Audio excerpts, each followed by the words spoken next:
Good evening, everybody.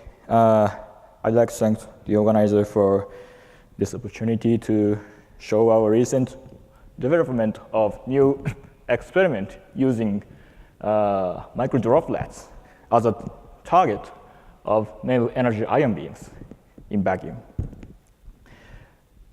I'm working with two students, including one PhD student, actually this guy, in laboratory of Professor Ito in Kyoto University. And I also thank to Professor Kono for help regarding the droplet techniques. Okay, this is the outline of my talk, and actually this is a summary of my talk. We developed a new experimental system which allows collision experiment between wave energy ion beams and liquid droplets in vacuum. And as first experiments, we performed two experiments. First one is we measured the droplet size distribution. We measured do you have someone? Oh, it's back. Sorry.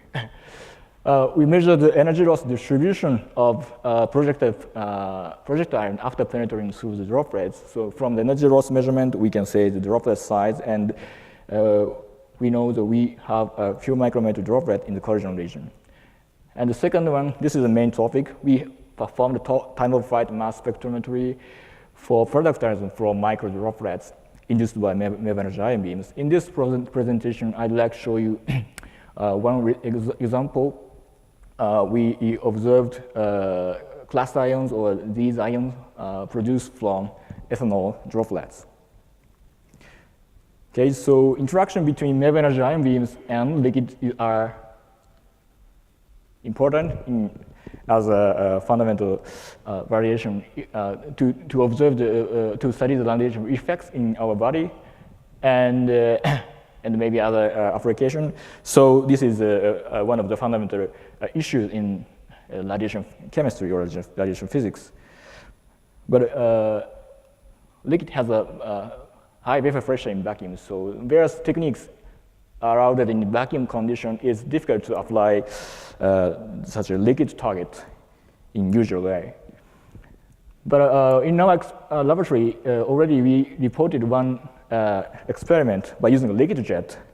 By using this technique, we reported a secondary mass spectrometry from ethanol, water, or sodium chloride solutions from these two papers.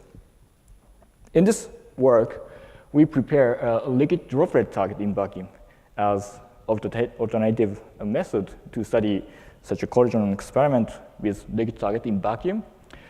These techniques are already used in laser radiation or recently very attracted in Icpeac experiment.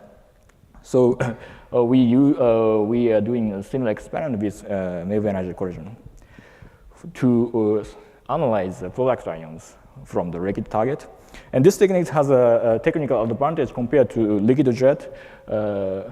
Regarding on the vacuum condition, we can make a better condition because a less amount of the water is introduced in the liquid in the vacuum chamber.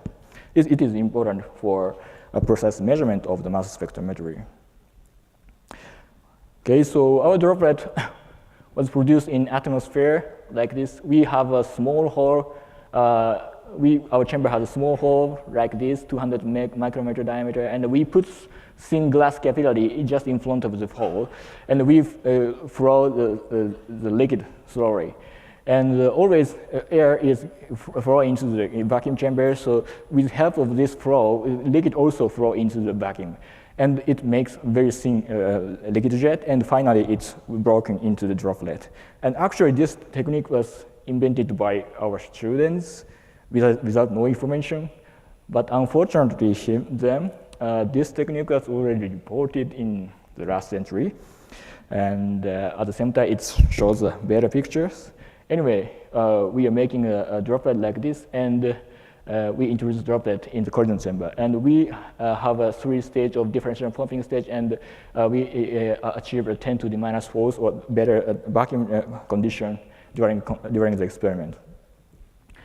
Okay, we cross the ion beam like this into droplet beam, and in the first measurement, we measure the forward scattered ions with a solid state detector or a semiconductor detector, and in this experiment, we use a proton beam. And this detector is very popular for high energy particle measurement. This detector provides a signal which is precise proportional to the deposited energy of the detected ions.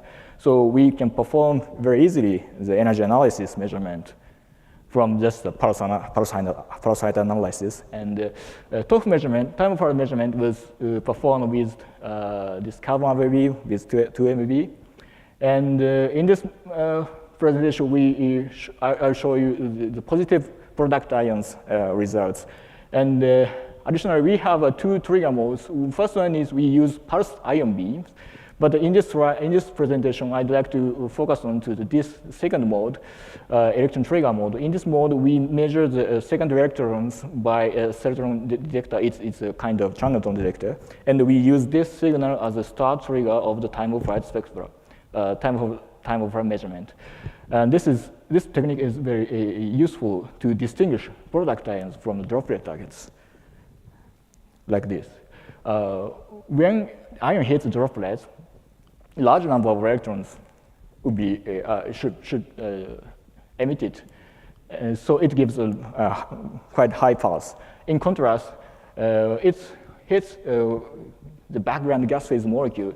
Dominant process is a single ionization, or maybe 2 at the maximum. So it gives a lower signal. So when we by setting some additional certain higher threshold, we select only the upper droplet collision condition, and we can eliminate the signal originating from the gas phase collisions. Okay, I will show the first experiment. This is a very simple technique. We just measure the energy loss, and this has information of the traveling length. And okay, please look at this spectra. This is the energy spectra of incident beam. So it has a sharp peak at 1.5 MeV. This is the projectile beam.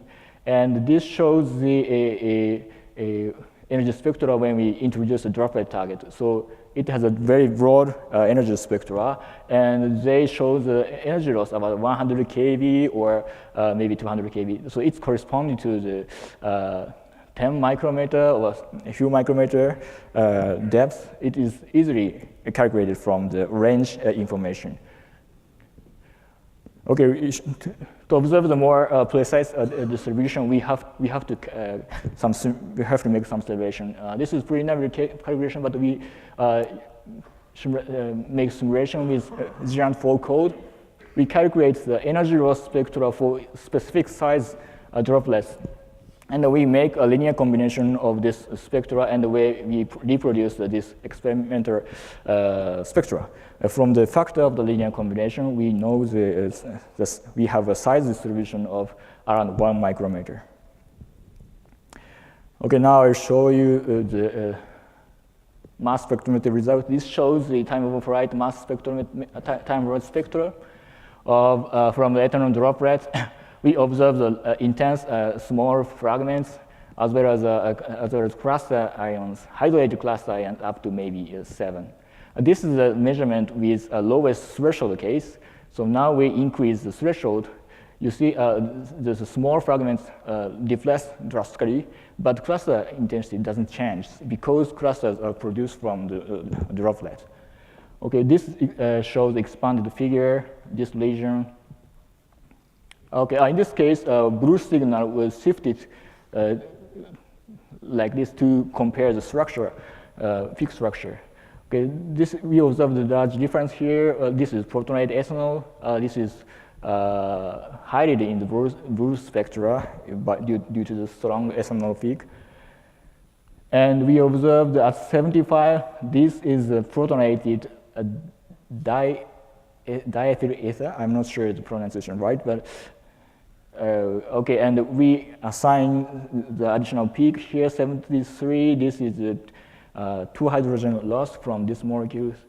And carefully look, by carefully looking this spectra, we observe some difference here. This is corresponding to 8.3 of length.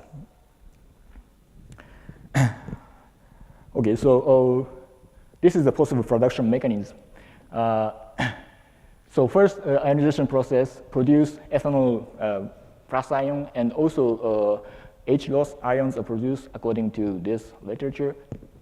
These ions interact immediately with neighboring ethanol molecule, and they produce protonated ethanol ions by transfer of some hydrogen atoms.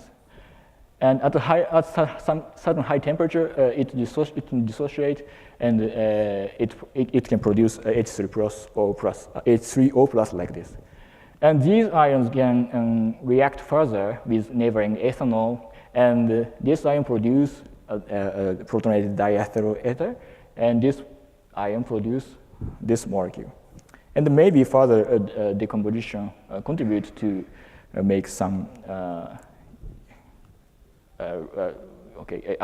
make some ions. So I'm not a chemist, but it seems working. Its scheme is very working well. So now we are sure we have successfully observed some product ions from a liquid droplet experiment. By this experiment. So this is my summary. As I showed you before, we developed a new experimental system to study the collision between energy ion beam and liquid target. And we performed the droplet size measurement and time of flight mass spectrometry. And I show you the coincidence measurement with secondary electrons is very useful to distinguish the product ions from the droplet target. Thank you for your attention.